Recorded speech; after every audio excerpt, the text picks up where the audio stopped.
आपको क्या लग रहा है हम बेवकूफ हैं कि अगर आपका एयरक्राफ्ट कैरियर साउथ चाइना सी में आया और वापस चला गया तो अब हम लड़ाई लड़ लेंगे? हम लड़ाई लड़ेंगे अपने बलबूते पर, अगर हमें वो सूट कर रही है, हमें वो मजबूर कर रही है। जब जब जब कभी भी पाकिस्तान ने किसी भी तरह का लिमिटेड, छोटा बड़ा मोटा जो भी कहना चाहे, अगर कोई कोशिश इंडिया के खिलाफ करी है तो क्या चाइना उसकी लड़ाई लड़ने आया है? क्या चाइना ने अपने कोई स्पेशल मोबिलाइजेशन किए हैं? क्या चाइना ने अपने एयरक्राफ्ट उस इलाके में भेजकर कोई मदद करने की कोशिश करी है? देखिए, आजकल कंट्रीज बड़ा क्लियर है। पाकिस्तान, चाइना शायद हमें ब्लेम करे कि यूएस आपकी तरफ है। भाई यूएस अगर हमारी तरफ है, कौन सा जहाज उनका हमारे यहाँ आके लग गया?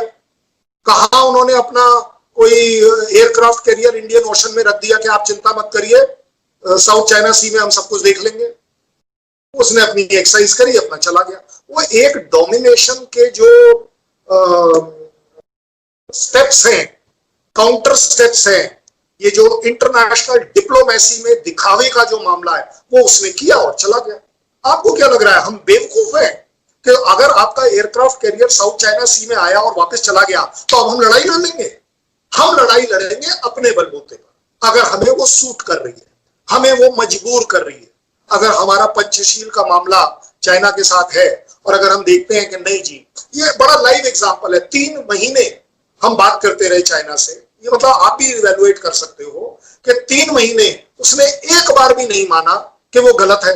चलो कोई बात नहीं, वो एक बार नहीं माना कि जो बातचीत हो रही है उस हिसाब से वो चल ले। लेकिन 29-30 अगस्त की रात को सडनली कुछ ऐसा हुआ कि एकदम से बातचीत भी करने को राजी हो गए। आप हमको अब बोलने शुरू कर दे, जो अब 3 महीने तक हम आपको बोल रहे थे कि यू आर दी एग्रेसर वगैरह वगैरह वगैरह, आज आप हमें बोल रहे हैं कि जी आपने एग्रेशन किया है, आप पीछे जाइए। अब आप ही बात कर रहे हैं कि आप इस इलाके से हटे, हम उस इलाके से हटे। क्यों? क्योंकि ब्रिगेडियर साहब अच्छे से जानते हैं, जितनी नेगोशिएशन होती हैं, they are always seen from the position adopted by the country and the military, from the ताकत, फ्रॉम दी स्ट्रेंथ। आपके पास मेरा 100 किलोमीटर है, मेरे पास आपका 2 किलोमीटर है। जनाब मैं हाथ जोड़ के ही बात कर पाऊंगा, इससे ज्यादा कुछ नहीं होगा। ये आपको भी पता है, मुझे भी पता है। लेकिन जैसे ही पोजीशन ऑफ स्ट्रेंथ, क्योंकि अगर चाइना का कोई भी एम साउथ पेंगांगसो की तरफ था, उसे अब वो दिख गया कि ये ब्लॉक हो गया, किसी हालत में नहीं हो सकता। जहां तक देपसांग वाली बात है, देपसांग में उसे भी पता है, हमें भी पता है कि इलाका इतना खुला है कि बिल्कुल एक ओपन वॉरफेयर हो जाएगी। देखिए, टैक्टिकल और स्ट्रेटजीज के बारे में कोई ये नहीं कह पाएगा कि उसने बहुत ज्यादा देख लिया और मैंने कम देखा। अगर स्पंगुर गैप 2 किलोमीटर से 2.5 किलोमीटर का है, हो सकता है चाइना सोचता हो कि 1.25 किलोमीटर का है, मैं सोच सकता हूं 2.25 किलोमीटर का है। इंची टेप लेके किसी ने नहीं नापा। These are only calculated from maps. These are tactical appreciations, but it is a viable gap. अगर कोई मेरे टैंक, चाइना के कोई टैंक है, चाइना की थिंकिंग के हिसाब से कोई भी अगर मैकेनाइज्ड इन्फेंट्री और हर तरह का आर्टिलरी अगर आ सकता है इंडिया में, तो स्पंगुर गैप में ही आ सकता है। अदरवाइज साउथ में आपके पास कोई जगह नहीं है, आपकी वो जगह अटक गई, आज आप बात करने को राजी हैं। सो मेरा सोच है आपके लिए भी, आप अपने तरीके से इंटरप्रेट करिए जरूर। लड़ाई हर कंट्री अपने ही बलबूते पर कर पाएगा, किसी के कहने से, किसी के होप में कि शायद 25, मैं बोलता हूं, इंडिया बोलता है कि कम से कम 70 कंट्रीज ने चाइना को आइसोलेट किया है। 70 में से किसने अपनी फौज भेजी? अगर आपको लगता है कि पाकिस्तान को शायद बहुत तगड़ा सपोर्ट है चाइना का, भाई साहब कारगिल में चाइना कहां था, क्यों नहीं था? आप बताइए। FATF, अदरवाइज आज चाइना आपका चेयरमैन है, अगले दिन सवेरे उसने आपको क्यों नहीं निकाल दिया FATF के ग्रे लिस्ट से? उसको व्हाइट क्यों नहीं कर दिया? ये सब कहने वाली बातें, बेवकूफ बनाने वाली बात है। आप और मेरे जैसे अनफॉर्चुनेटली अपने बॉर्डर के लेकर और अपने गोले खोल देते हैं, गोलाबारी शुरू हो जाती है, क्योंकि हमें 50 साल से आदत पड़ी।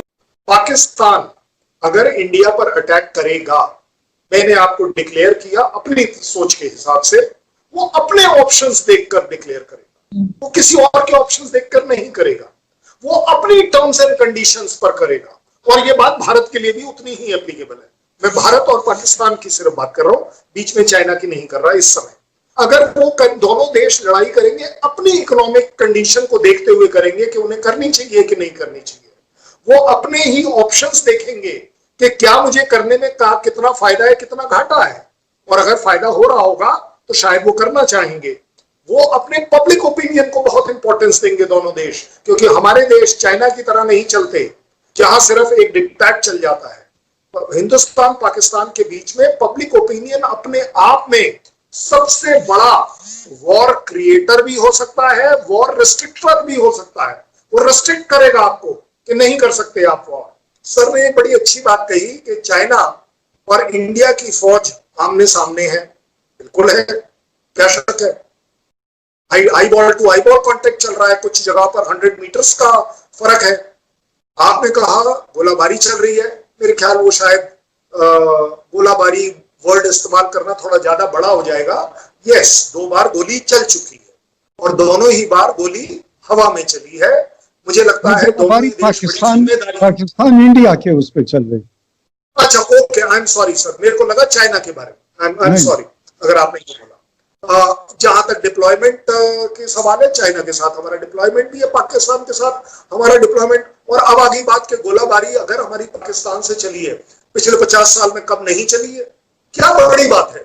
जहां तक ख्वाहिश की बात है, ख्वाहिश मुझे नहीं लगता तीनों देश में से किसी की भी होगी लड़ाई करने की, क्योंकि ख्वाहिश के साथ जो उसकी कॉस्ट है, उसके लॉसेस हैं, वो किस कीमत पर आप अपनी ख्वाहिश। आप एक बात बताइए, किसको ख्वाहिश नहीं है कि वो रोल्स रॉयस में चले, लेकिन क्या रोल्स रॉयस में चलने के लिए हर वो आदमी उतनी मेहनत या उतनी चोरी करने को तैयार है?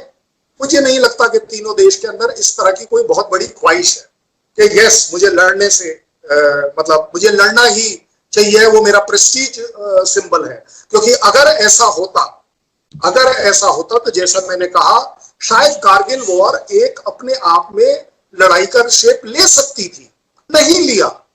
तीनों ही देशों में वो लड़ाई की ख्वाहिश नहीं थी। डिफरेंसेस है, अपॉर्चुनिटी का मामला है, वगैरह वगैरह, वो सब अलग है।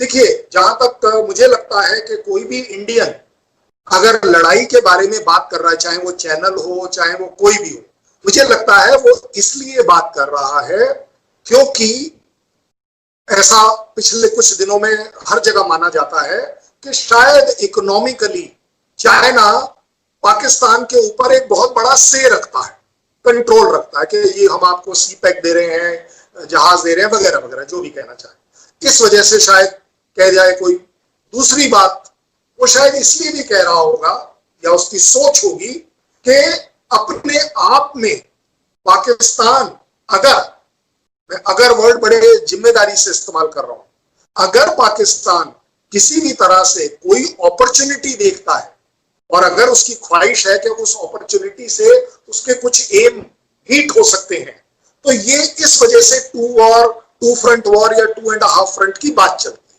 कि अगर चाइना इंडिया को एंगेज करके रखेगा तो हो सकता है स्ट्रैटेजिकली, टैक्टिकली पाकिस्तान अपने एम्स अचीव करने के लिए वो फ्रंट खोल दे।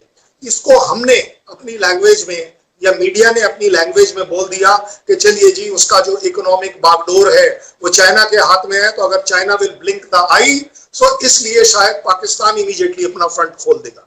लेकिन मैं अगेन आपको बोल रहा हूं, अगर इस तरह की बात सही है तो आप